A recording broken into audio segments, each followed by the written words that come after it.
Summer Lightning by P.G. Wodehouse, adapted in 6 episodes by Richard Osborne, with Richard Vernon as Lord Emsworth and Ian Carmichael as the Honourable Galahad Threepwood.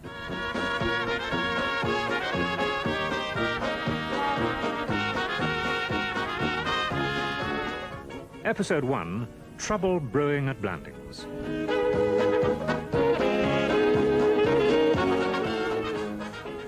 Blandings Castle, somewhere in Shropshire, sometime in the 1920s, asleep in the sunshine. Dancing little ripples of heat mist play across its smooth lawns and stone-flagged terraces. The air is full of the lulling drone of insects.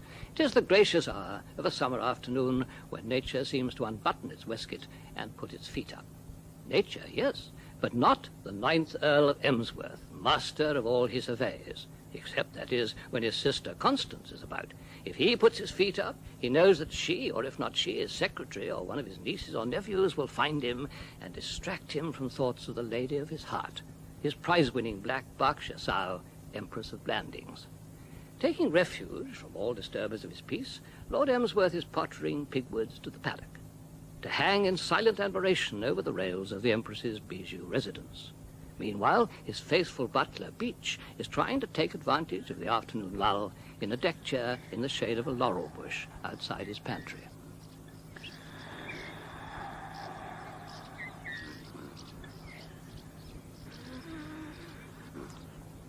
Beach? Beach? Beach? Mr. Carmody, sir. You startled me. You were asleep, Beach. Blandings Castle butler, asleep at his post. Blames heatwave. No, sir. After finishing the luncheon and doing the silver, I brought my deck chair out here to read my paper. And the scissors? Oh, I saw something I wanted for my scrapbook, sir. Would you care to... Beach, would you care to earn an easy quid? Oh, yes, sir. Here then. Oh, thank you, sir. I want you to find Miss Millicent and give her this note from me, telling her to meet me in the rose garden at 6 o'clock. Secrecy is the word. And don't let her aunt see you passing my notes to Miss Millicent. Thank you, sir, but Lady Constance went up to London on the 3:30 train, sir. What? There's no need for all this secrecy. Oh, well, sir, then I must... No, keep the quid, Beach. Lord Emsworth has remembered to pay his secretary this month. And these days I am rather in the mood for flinging purses of gold to my well-wishers. I'm in love, Beach. Did I tell you? I love Miss Millicent. No, sir, but I had observed. Well, keep it to yourself, Beach. I'm in no position yet to pass muster as husband of a niece of the 9th Earl of Emsworth, so we have to keep it dark. But Miss Millicent does not spurn my suit. I congratulate you, sir. I used to be a confirmed Londoner. I don't say that an occasional night in the Piccadilly neighbourhood would come amiss, but suddenly, well, Blandings Castle with Miss Millicent in it. Ah, what a spot! Yes, sir. A Garden of Eden, shall I call it? Certainly, sir, if you wish. And now that old Ronnie's coming tomorrow, joy, as you might say, will be unconfined. Mr. Ronald, sir? Yes, he's been to Biarritz with his mother. It was Ronnie, you know, who got me the job here. And he, Beach, what is that you've been cutting out of your paper? It's a photograph, sir, of Mr. Galahad. I have an album in which I paste items of interest to the family. What that album needs is a photograph of Lady Constance falling out of a window and breaking her neck. She does not approve of my hanging round, Miss Millicent. I'm sorry, sir. Under this photograph of Mr. Galahad is a reference to his literary work. Oh, show me, Beach. The Honourable Galahad Threepwood, brother of the Earl of Emsworth. Yes, a little bird tells us that Gally is at Blandings Castle, the ancestral seat of the family, busily engaged in writing his reminiscences. As any member of the old brigade will testify, these ought to be as warm as the weather, if not warmer. Yes, sir. Mr. Galahad was somewhat wild as a young man. I have heard stories. Hot stuff, was he? I hope he's putting it all in his book. Oh, by the way, Beach. Yes, sir? A bloke named Baxter. Can you give me any information on him? Mr. Baxter, sir? Some time ago, sir, he occupied your position as private secretary to his lordship. Yes. Lady Constance was referring to him, and in glowing terms, and to my disadvantage. Mr. Baxter loved his work, Mr. Carmody. Mr. Baxter had no time to go riding with my niece Millicent, Mr. Carmody. A dirty dig, that Beach. Well, why did they let this paragon Baxter go? I fancy, sir, that there was some trouble. Oh, pinch the spoons? No, sir, I never knew the details, but there was something about some flower pots. Pinch the flower pots? No, sir. He threw them at his lordship, I understand. Well, I don't throw flower pots at people. Not so much as a pen wiper have I ever bunged at Lord Emsworth. His lordship has always thought after that Mr. Baxter was, Potty? well, shall we say, subject to hallucinations. His lordship did not like Mr. Baxter. But Lady Constance did. Quite so. Oh, well, Beach. I must be getting back to my professional duties. You won't forget to give that note to Miss Millicent. Rose Garden, 6 o'clock, sharp. I will be taking the tea out onto the lawn in a few minutes, sir.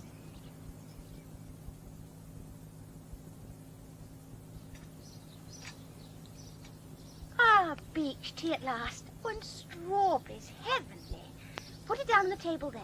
I expect Lord Emsworth along any minute. Yes, miss. Mr. Carmody asked me to give you this, miss. If you see Mr. Carmody, Beach, will you say, message received, contents noted, will be there. Yes, miss. That's my tea, Millie. Yes, Uncle Clarence? Ah, capital, capital. Afternoon, Beach. Afternoon, my lord. Shall I pour, Uncle? No, thank you, my dear. That'll be all, Beach. Yes. I've been down to see the Empress. She's in great shape. Feeling well, is she? Mm. Good. She's quite a pig. She's indeed, my dear. I have every hope she'll win the Blue Rosette again in the Fat Pigs class. At the agricultural show next month. Mr. Carmody was saying she was the finest pig he'd ever seen. I like that young man, Millicent. He's sound on pigs. An improvement on his predecessor, Mr. Baxter. Baxter? Baxter? Dreadful fellow. Always wanted me to do things, sign things. Besides, he was off his head. Threw flower pots at me at 1 o'clock in the morning. Thank goodness I've seen the last of Baxter. If you ask me, Aunt Constance hasn't given up the idea of getting him back for you. What? Has she said anything to you? No, I just had this feeling. I know she doesn't like Mr. Carmody. Utter absolute dash nonsense. Mr. Carmody is a most capable, intelligent young man. Leaves me alone, doesn't fuss me, doesn't ask me questions. Sound on pigs. I wish to heaven Connie wouldn't... Here is Aunt Constance, Uncle. Mm. I thought you'd gone up to London, Aunt Constance. I missed my train. I met Sir Gregory Parsloe in Matchingham. He kept me talking, but I can go up tomorrow. Ronald will be able to motor me back. Parsloe, he stole my pigman, well-beloved. Offered him higher wages to go and look after his pig. Have you Matchingham. finished, Clarence? Parsloe? Sir Gregory is very much alarmed about this book of Galahad's. It seems he used to know Galahad very well when they were both young. He wanted me to find out if Galahad is putting anything about him in the book. Well, you better ask him, Aunt Constance. Here he comes. Doesn't he look marvellous? He'd take a prize as the best preserved black sheep retired in all de Brettelberg. I'm proud to be his niece, and I look forward to his memoirs. Hello, Uncle Gally. Hello, Millicent. Connie, Clarence. In time for tea, Uncle Gally. Tea? Never touch the stuff. Too much respect for me inside. You be careful, Millicent, how you fool about with it. My friend Buffy Struggles, back in '93, somehow, after a long liquid lunch, wandered into a temperance lecture with coloured slides. I met him the next day. His face was ashen, poor chap. Ashen! Gally, he said, how does a fella set about buying tea? Tea? I said, what do you want tea for? Have a brandy and soda. Yes, I remember Struggles. Drank too much, didn't he? No more alcohol for me, said Buffy. Look what he does for the common earthworm. But you're not a common earthworm, Buffy, I pointed out. I dash soon will be, said Buffy, if I go on drinking alcohol. I begged him, tears in my eyes. I begged him to do nothing rash, but he had to have tea. He ordered 10 pounds of them up and was dead inside a year. Really? Dead as a doornail. Not run over by a hansom cab, poor old chap, crossing Piccadilly. You'll find the story in my book. Uncle Gally, how's the book coming along? Magnificently, my dear. I'd no idea writing was so easy. The stuff just pours out of my pen. Clarence, what year was it that Gregory Parsloe and Lord Bertha had that terrible row? When Parsloe stole the old chap's false teeth and pawned them in the Edgware Road. 1896, perhaps? I'd have put it later, 97 or 98. I'll pencil in 1896 tentatively. Galahad, you're not proposing to print stories like that. About our nearest neighbour, too. Oh, I certainly am. Let Tubby Parsloe sue me if he wants to. I'll fight him to the House of Lords. Well, back to my desk. My literary labours call. 96, you say, Clarence? Ah, well, perhaps you're right, perhaps you're right. Enjoy your tea. Clarence, My dear? what are you going to do about this? Imagine Sir Gregory's feelings when he reads that appalling story. I'm not worried about Parsloe's feelings. He bribed my pig man away from me. Besides, he did steal Purper's false teeth. I remember him showing them to me. Packed in cotton wool in a small cigar box. Oh, if only Mr. Baxter were here. What? What do you want that dreadful fellow here for? He'd find a way out of this dreadful business. He's so capable. Yes, he's capable of anything. Threw flower pots at me in the middle of the night. I woke up in the small hours and found flower pots streaming in at my bedroom window. And there was this fellow Baxter on the terrace in lemon-coloured pyjamas, hurling the dashed things as though he thought it was a machine gun. You know there was a quite simple explanation. My diamond necklace had been stolen. Mr. Baxter thought the thief had hidden it in one of the flower pots on the terrace. He went to look and got locked out and tried to attract attention. I prefer to think the man was crazy. And that's the line Galahad takes in his book. Galahad's not putting that story in his book. Of course he is. Excellent material. Mustn't waste it. Baxter was a raving, roaring lunatic. Well, I'm going to have a look at the Empress. It's feeding time about now. Mustn't miss that. Why are you so anxious to get Mr. Baxter back, Aunt Constance? He was the only secretary your Uncle Clarence ever had who was capable of looking after his affairs. Your uncle ought never to have dismissed him. He was indispensable. Isn't Mr. Carmody any good? No, he isn't. He's grossly inefficient. And he spends far too much of his time mooning after you, my dear. Do you find him an entertaining companion? Mr. Carmody? Oh, no, not particularly. Yet you go riding with him and do play tennis with him. Well, anything's better than riding alone. And I defy you to play tennis alone. Well, Ronald comes tomorrow. That'll be nice.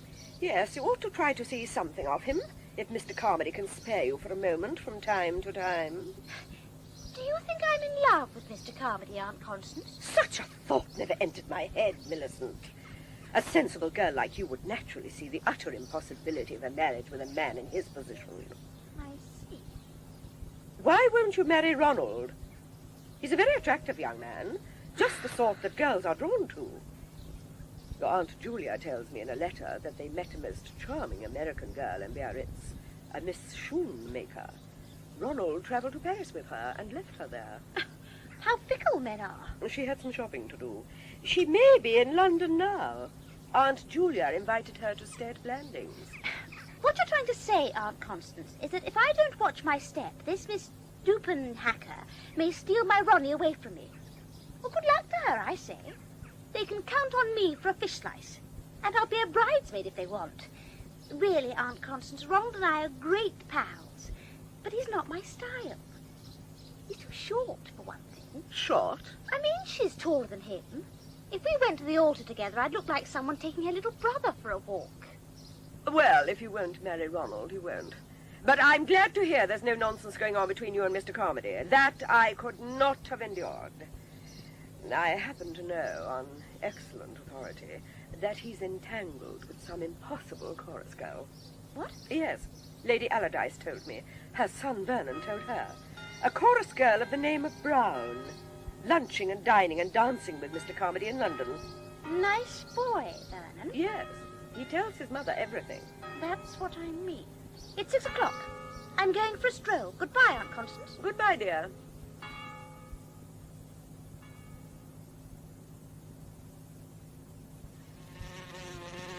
Oh, shoo! Shoo! Go on. Get away. Me, Hugo? No, Millicent, of course not. It's this wasp. Oh, darling Millicent, come to your Hugo. No. Wait. Why? What's the matter? No kisses? No. Why? Oh, ouch! Oh, I've just been stung by that wasp on the cheek. Good. What? I say, what's up? You know, I'm getting pretty fed up with all this secrecy and general snakiness. I know your aunt looks on me as a sort of cross between a leper and a nosegay of deadly nightshade, but I'm strong with the old boy. I talk pig with him. What's wrong with going to him and telling him in a frank and manly way that we love each other and are going to get married? Why should we lie to Uncle Clarence? I don't get your drift. I will continue snowing. Oh. I'm not quite sure I'm ever going to speak to you again. You've got some explaining to do, Hugo Carmody. Explaining? Yes. I have it on excellent authority that you are entangled with a chorus girl, name of Brown. How about it? Sue Brown? Wait, it's a lie. I haven't set eyes on Sue Brown since I first met you. No, you've been here at Blandings. But, when I was seeing her, why, dash it, we were like brother and sister. I liked dancing with her. She liked dancing with me. Our steps fitted. You know I've told you how much I like dancing. Brother and sister act, eh? Absolutely. Sue Brown's one of the nicest girls you'll ever want to meet. Nice, is she? A real good sort. Here, a sound egg. She's pretty, I suppose. Not pretty. No, not at all pretty. Not pretty at all. Sisterly. So, all right. I suppose I should have to believe you. That's the way to talk. But just you bear in mind, my lad, any funny business from now on, dancing, lunching, one more attack of that brotherly urge. As though I would... All right, then. I say, your poor cheek swelling up a bit. Yeah, well, never mind. The Bible does say, turn the other cheek, doesn't it? Right, try this one. Oh, Millicent. Oh, banzai. Sweetheart still.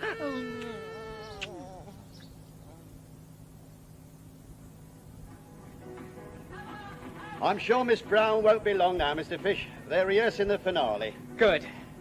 I haven't seen her for 6 weeks, Mac. I've sent a message to say you're here. Whew, this hot weather can't be good for business, can it? No, sir. I was sorry to hear that nightclub you and Mr. Carmody started went west so prompt. The hot spot. Yes. Seen Mr. Carmody lately, sir? Hugo?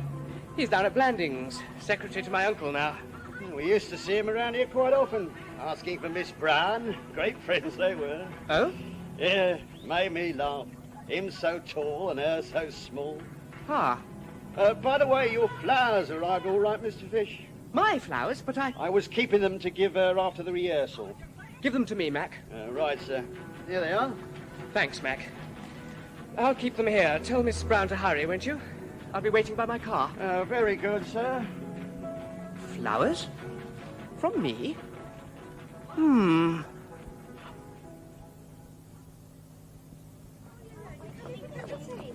Ronnie, darling. Oh, you precious angel lambkin. Mwah! Hello, Sue. I'm sorry I kept you waiting, precious. Oh, Ronnie, I've missed you so. Missed you, too. 6 weeks in Biarritz without you. I've got wonderful news. I've just seen the manager, old Pa Mason, and I've persuaded him to let me go. For a month. Or 2 months if this heat wave continues. So you're free? Yes, and you're back.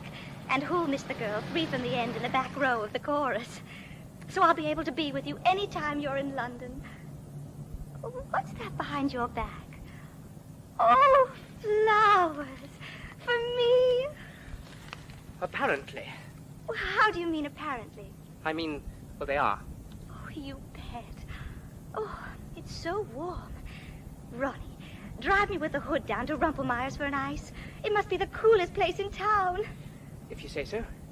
Well, hop in.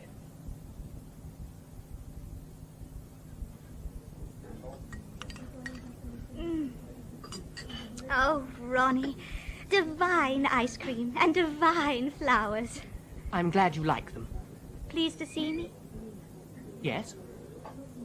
What's the matter, Ronnie? Cat got your tongue?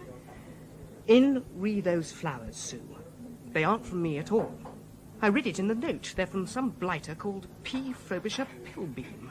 Oh, no, not again. And who is this P. Frobisher Pilbeam, huh? He's pretty much the boyfriend, I take it. What? I've never even met him. He keeps sending me his beastly flowers and writing me his beastly letters. And you don't know who he is? One of the girls told me he used to edit that paper, Society Spice. I don't know what he does now. Sometimes I wonder if you care a hang for me. Oh, Ronnie, not here. Too small, face too pink. My Uncle Galahad said I looked like the protoplasm of a minor jockey. Why the devil couldn't I have been born a decent height? I mean, like Hugo. That reminds me, the doorkeeper Max said that you and Hugo used to be great friends. That was before I met you, Ronnie. I used to like dancing with him. He's a beautiful dancer. Oh, but surely you don't believe that I I'm don't see into... why not. Hugo?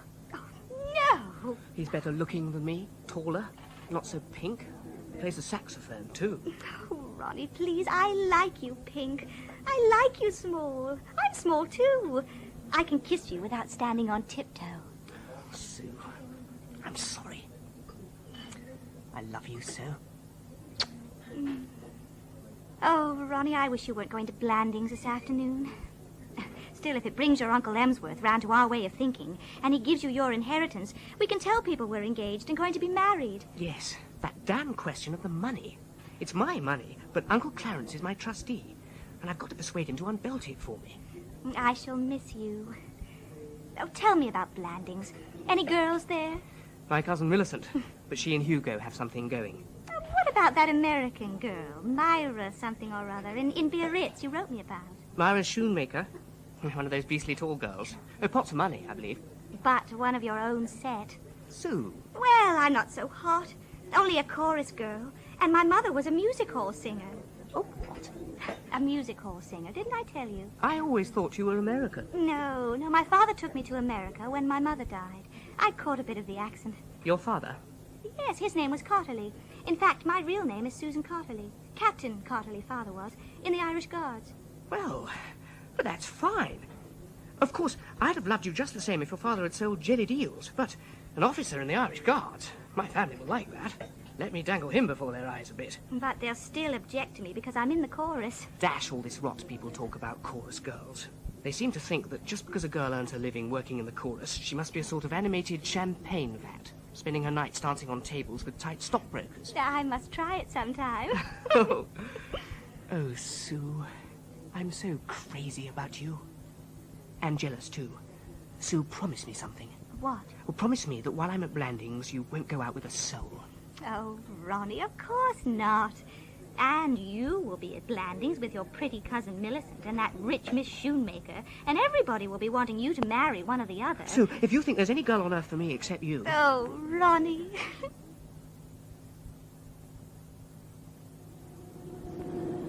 Happy, Sue? Oh, blissful. Have you any idea where we're heading? Heaven, perhaps? Heaven can wait. Sue, I've got an idea. Why don't we go to Norfolk Street? Oh, to your home? There'll be nobody there. But the butler's a staunch old bird. He'll get us something cold from the kitchen for lunch. Oh, you're sure there's none of the dear old family at the house to stare down at me through their lorgnettes? A chorus girl? Not a soul. Round this corner, and there we are. Oh, my sainted aunt! My sainted aunt! Ronnie! Ronnie! Sue, it's my Aunt Constance. Oh, God! What are we going to do? Listen, Sue. I'm going to introduce you as Myra Shoemaker. What? Yes, you're an actress. Play up the American accent a bit. Good afternoon, Ronald. Oh, hello, Aunt Constance. Won't you introduce me? Oh, yes. Sorry. Myra, this is my aunt, Lady Constance Keeble. Aunt Constance, this is Myra Shoemaker. How do you do, Lady Constance? Lady Julia told me so much about you in Biarritz. Yes, she wrote to me about you. When can you come down to Blandings? Oh, very soon, I hope. It's most kind of you to ask me. I'll be going down this afternoon. I'm only up for the morning. I was hoping Ronald would drive me back. Only too delighted, Aunt. I'm just on my way to Claridge's for a quick lunch. Won't you both come with me? I'd love to, but we must be getting on. Ronnie's taking me shopping. I thought you'd stayed in Paris to do your shopping. Not all of it. Well, I'm delighted to have met you, Miss Shoemaker. We'll expect you at Blandings very soon. The gardens are looking delightful just now. Send a wire and we'll meet you. Market Blandings is the station. Ronald, would you drive round to Claridge's in about an hour to collect me? Righto, Aunt Constance. Goodbye. See you again soon, Miss Shoemaker, I hope. So, that was your Aunt Constance.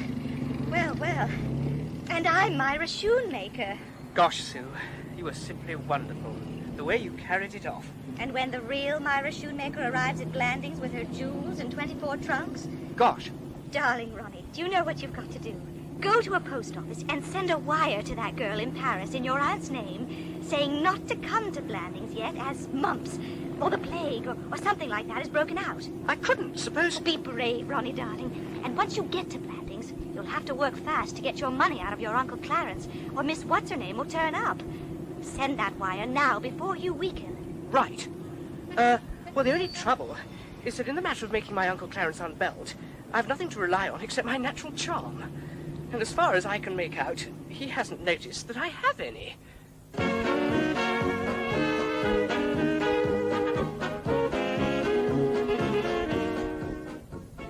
In episode 1 of Summer Lightning by P.G. Wodehouse, Lord Emsworth was played by Richard Vernon, and the Honourable Galahad Threepwood by Ian Carmichael.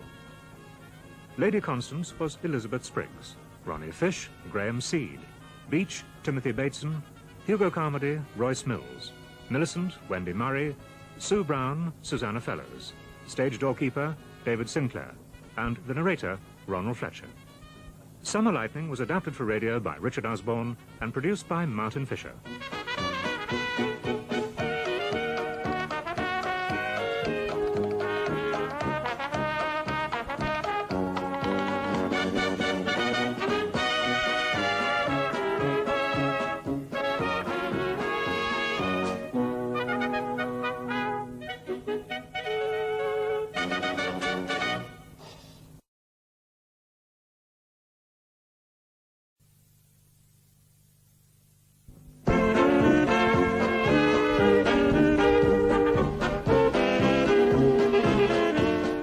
Summer Lightning by P.G. Wodehouse, adapted in 6 episodes by Richard Osborne, with Richard Vernon as Lord Emsworth and Ian Carmichael as the Honourable Galahad Threepwood.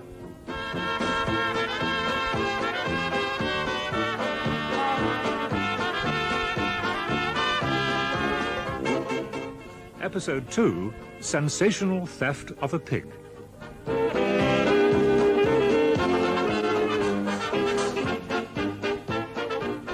Blandings Castle is basking in summer sunshine, but beneath the apparent calm there are dark undercurrents. Ronnie Fish, Lord Emsworth's nephew, is in love with Sue Brown, a charming chorus girl in London, while Ronnie's friend, Hugo Carmody, is in love with Lord Emsworth's niece, Millicent. Lord Emsworth has a younger brother, Galahad, who's nearly finished writing his memoirs, full of good, scandalous stories about the rackety companions of his youth. But Lord Emsworth's sister, Lady Constance, is determined that Galahad's memoirs shall never see print. So she's asked Baxter, Lord Emsworth's former hated secretary, to come down to help her. Got all that? Right. Ronnie has just driven his Aunt Constance down from London. He's gone for a walk to stretch his legs and try to think out a scheme for persuading his uncle to open his trust fund so that he can marry Sue, when he comes on a caravan parked in the woods.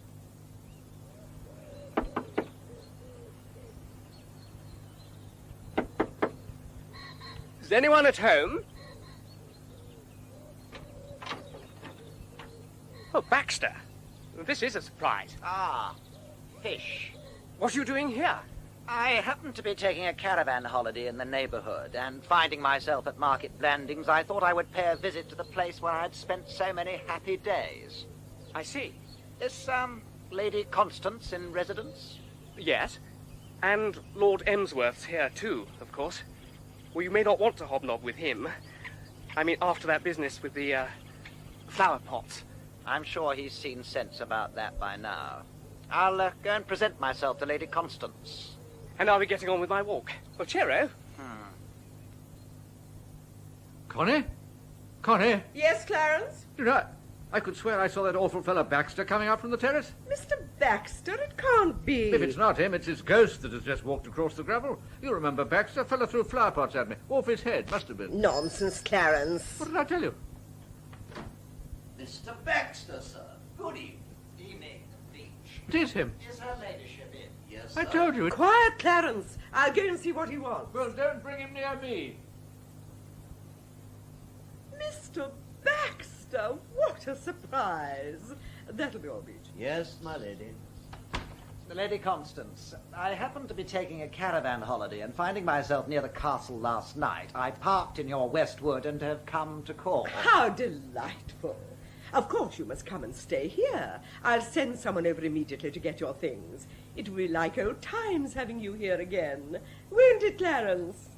Won't it, Clarence? What? I must go and see my pig.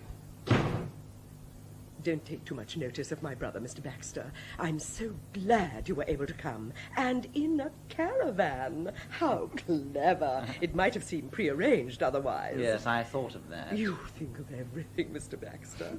Is there some trouble, Lady Constance? Your message seemed so very urgent. I'm in dreadful trouble, Mr. Baxter. If there is anything I can do... I hardly like to ask you. Ask me whatever you please, and if it is in my power... Oh, it is. It's my other brother, Galahad. Yes. He's here now, finishing his reminiscences. The book is full from beginning to end of libelous anecdotes, Mr. Baxter. If it is published, we shall not have a friend left. Galahad seems to have known everybody in England when they were young and foolish, and to remember everything particularly foolish and disgraceful they did. So you want me to get hold of the manuscript and destroy it? Mr. Baxter, you are my only hope. It does seem, I know, an extraordinary thing to ask. Not at all. But Lord Emsworth refuses to do anything. I see. You know how he is in the face of any emergency. Yes, I do indeed. So supine, so hopeless, so vague, and altogether incompetent. Precisely. Lady Constance, you need have no further anxiety. Leave it to me. Oh, Mr. Baxter.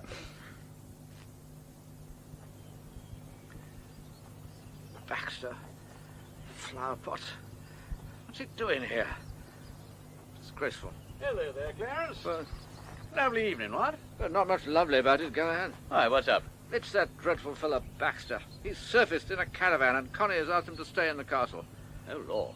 I decided to escape and go and see the Empress. Baxter gives me the shivers. Don't know what Connie sees in him. I'll walk with you. Give me an appetite for dinner. What's the fellow think he's doing? And in a caravan. There it is, see? Ah, cheer up, Clarence. Forget Baxter. The Empress is waiting to greet you. Yes, and... Hello, there's young Ronald leaning over the rails. What's he up to? What's the damn fool doing? Ronald! Ronald! What are you doing to the Empress? Oh, I was bouncing this tennis ball on her back. A tennis ball?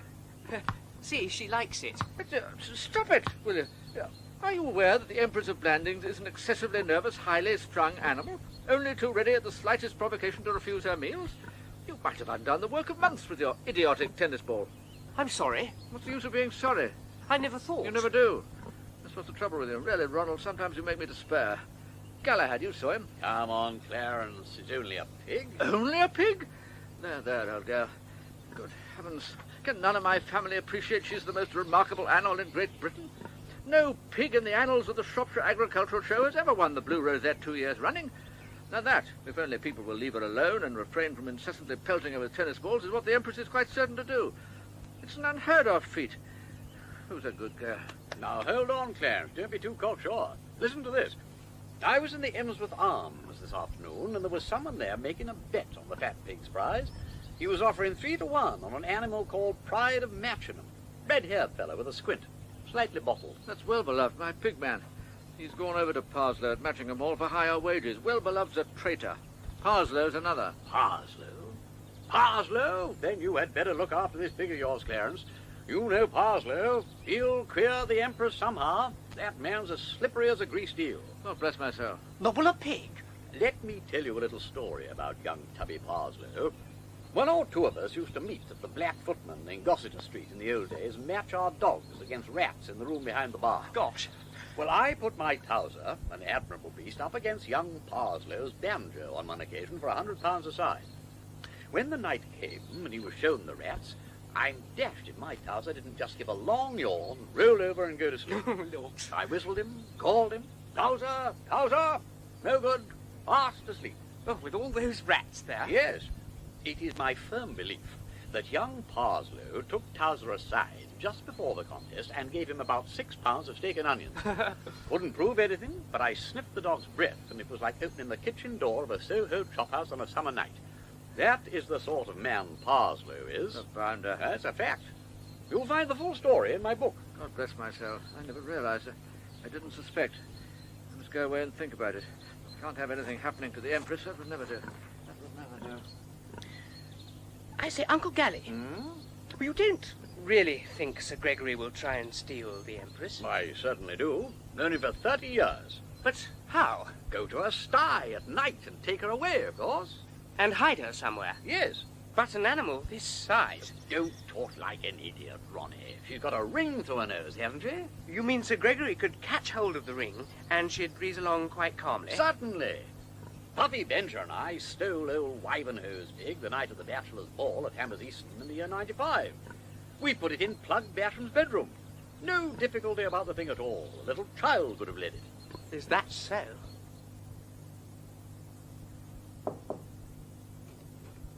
Oh, evening, Beach. Busy? No, Mr. Ronald. I just thought I'd look in for a chat. Long time since we had a real cosy talk. When I was a kid, I was in and out of this pantry all day long. Yes, sir. Won't you sit in that chair? Thank you. Ah, those were the days, Beach. Yes, sir. No problems then. No worries. And even if I had worries, I could always bring them to you, couldn't I? Yes, sir. Remember the time I hid here when my Uncle Galahad was after me with a wangee for putting tin tacks in his chair? Yes, sir. It was a close call, but you saved me. I did my best to give satisfaction, sir. And later, as the years went by, I did my best to repay you. Remember the time when I was at Eton? I sent you a wire. Put your shirt on Blackbird for the Manchester November Handicap, eh? You collected a packet. It did prove a remarkably sound investment, yes, sir. So now, Beach, I know you'll help me. Quite a simple thing.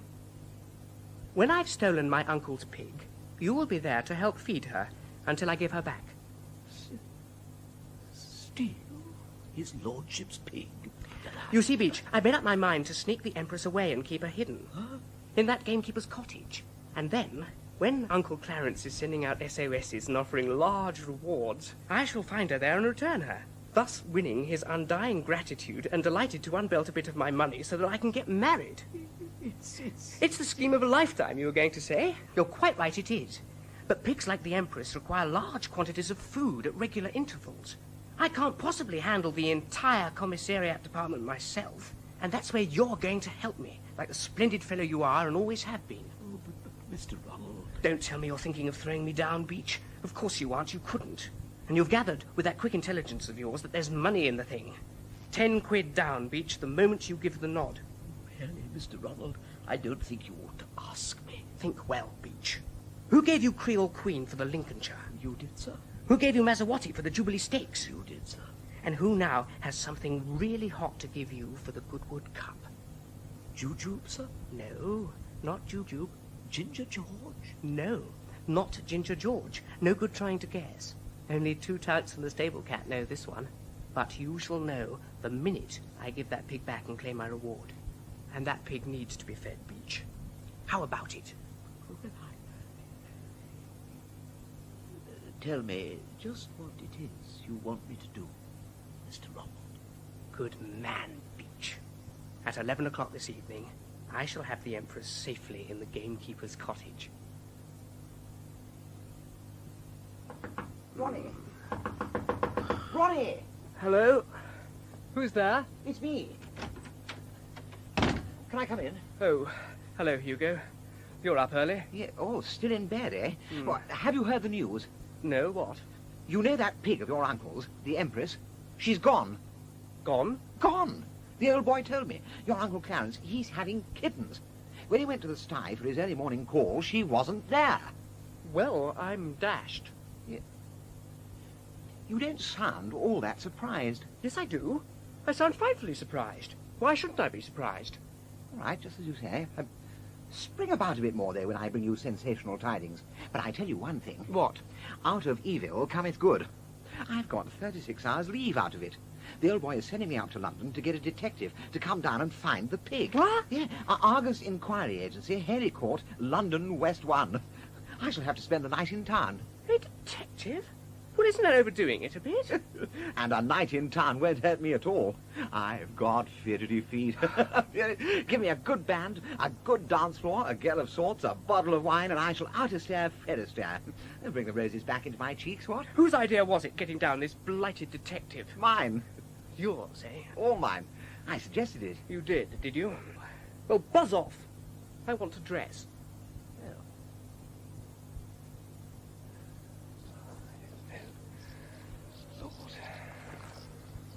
Ronnie! Ronnie! Oh, hello, Millicent. You don't sound too bright. Anything wrong? No. I'm all right. Ronnie, have you seen Hugo anywhere? Yes.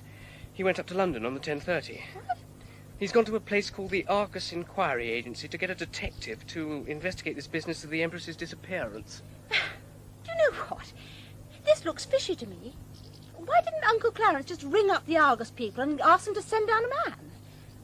Whose idea was it anyway to get a man down? Hugo's. He suggested he should run up to town? Yes. I thought as much. It's fishy. It's too much zeal. Looks very much as if our Mr. Carmody had a special reason to want to get up to London for the night. And I think I know what the reason was. Did you ever hear of a girl called Sue Brown? What? It isn't true. What isn't true? That there's anything between Hugo and, this girl. Did you say her name was Sue Brown? Yes. Well, I had it from an authoritative source. I've got to go and make a phone call. And I'm going back to London.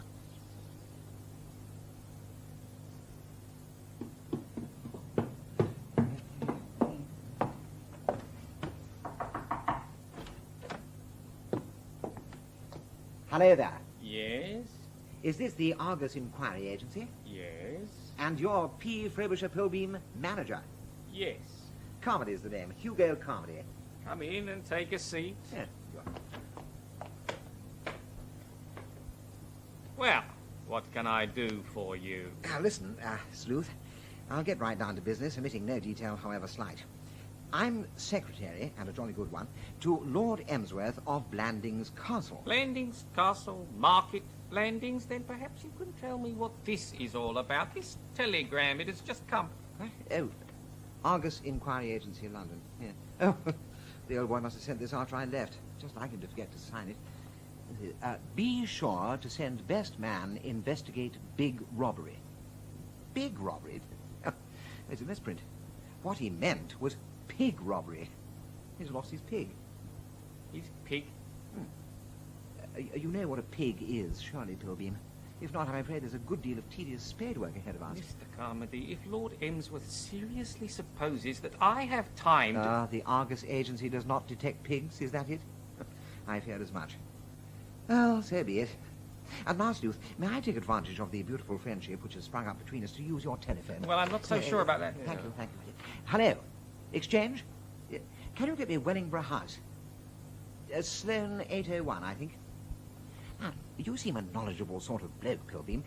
Where do the village swains go in London these days to dance upon the green? What is the best that London has to offer a young man with his blood up and the vine leaves more or less in his hair? Mario's, it's the only place. Thanks. Hello, Sloane 801. Is that the hall porter? Yeah? Well, would you make a long arm and haul Miss Brown to the telephone?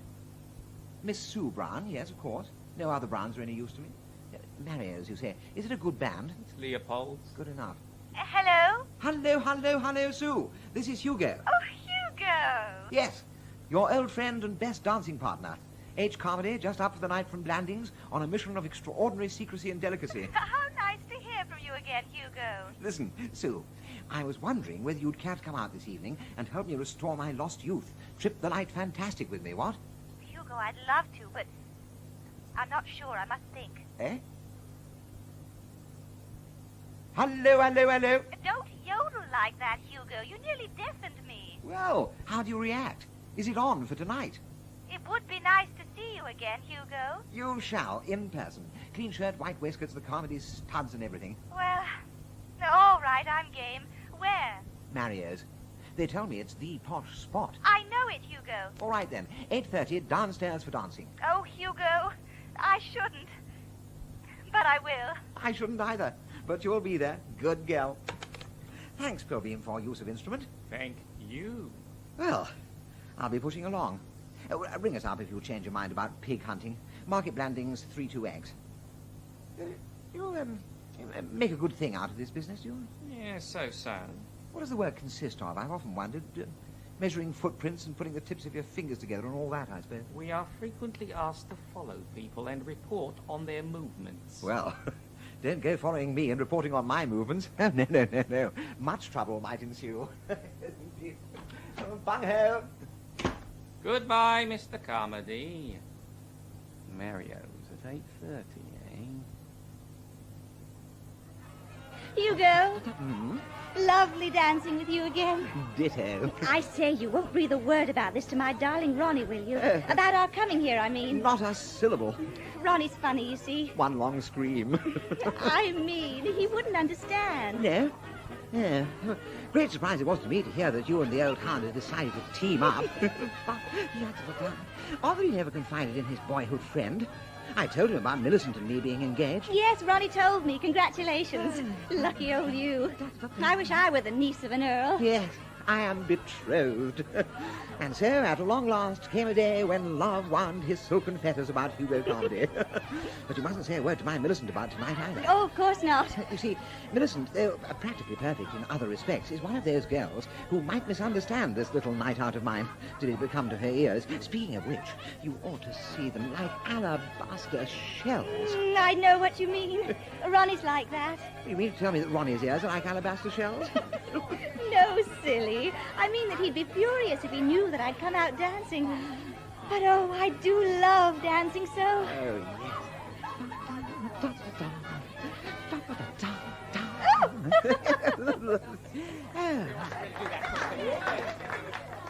Now, Hugo, I want to know all about your Millicent. Uh-huh.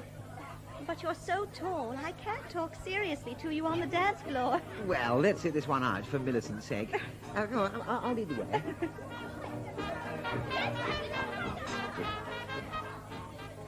There.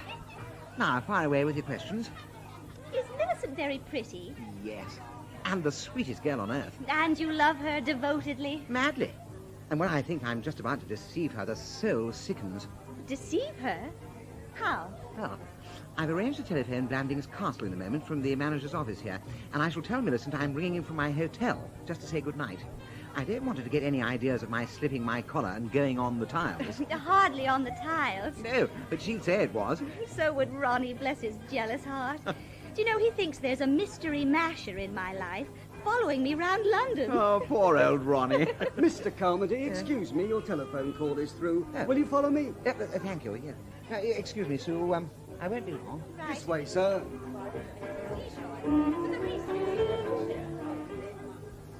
Good evening, Miss Brown. May I introduce myself? My name is Pilbeam, Percy Pilbeam. Pilbeam? Oh, no. But I've been waiting for this opportunity of seeing you alone, Miss Brown. Please, go away. I don't want to see you, ever. Go away. You have never answered my letters or my flowers, but now... How did you find out I was here? I have a way of finding out things I want to know. Miss Brown, I must talk to you. I want to know you better. Won't you give me a chance? No, I will not. Please go. Or I'll call the manager. Let me go! Let me go! I'm sorry, sir, you can't come in here. You're not dressed for dancing. Will you get out of my way? Sorry, sir, you can't come in. Take your hands off me! Won't you give me a chance, Miss Brown? Will you go away, Mr. Pilbeam? Sue! Sue! I really must insist, sir. You're not dressed for dancing. You will have to leave. Let me go! Sue, at last I found you. Ronnie, thank God it's you. You've come just in time. Just in time for what? Who's your partner? Won't you introduce me? Allow me. My name is Percy Pilbeam. Is it? I thought it might be. Take that! Oh, Ronnie! You dislocated my jaw. I'll have the law on you for that. I'm going to get a policeman. Sir, I must insist that you leave this establishment. Take your hands off me! Stop that man! Don't let that filthy toad get away! Let me go, will you? Or you'll get one too! Luigi, take his other arm. No, you don't! Take that! Thank you, Gino! Put this man out in the street and quickly! And tell Leopold to start the dancing again, immediately! Si, signor! Let me go! Go! Ronnie! Ronnie! Ronnie! Says, what on earth's been going on? Take me home, Hugo. Take me home.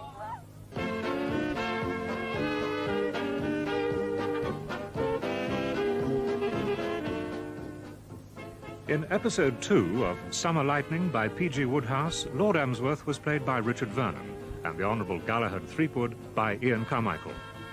Lady Constance was Elizabeth Spriggs, Ronnie Fish, Graham Seed. Beach, Timothy Bateson. Hugo Carmody, Royce Mills. Millicent, Wendy Murray. Sue Brown, Susan Fellows. Baxter, Christopher Godwin. Percy Pilbeam, Roger Sloman. Restaurant manager, Jonathan Tuffler. And the narrator, Ronald Fletcher. Summer Lightning was adapted for radio by Richard Osborne and produced by Martin Fisher.